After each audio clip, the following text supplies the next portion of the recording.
Hello. So I just wanted to record a short video where I can show you a little bit about how to use your calculator to put it in scientific notation. I've had some problems with some students having powers of 10 errors for this question, so I wanted to show you how you could use your calculators to do this. So I'm going to go ahead and share my screen so that we're all looking at the same thing.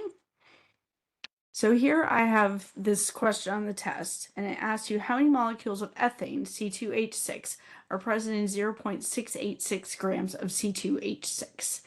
And in order to do that, we have to take the number of grams and then multiply that, or divide that by the molecular weight, and then multiply by Avogadro's number. Now, most of you can convert from grams to moles without much of an issue. The issue becomes when you take that and multiply it by Avogadro's number. So when you put that into your calculator, you need to put in 6.02214 second EE and then 23. This is not a times 10 kind of thing that you put into your calculator.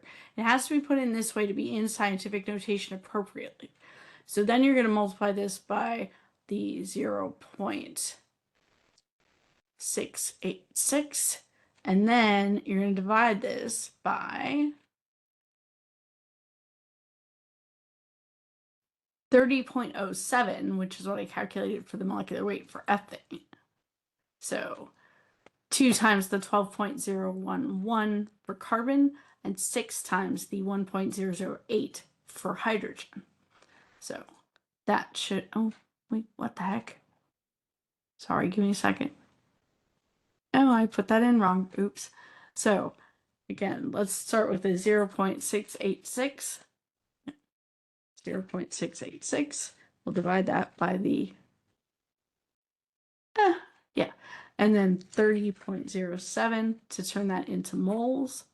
We'll then multiply that times 6.02214 second EE to 3. And we get 1.37 times 10 to the 22nd. So that's how I get this 1.37 times 10 to the 22nd.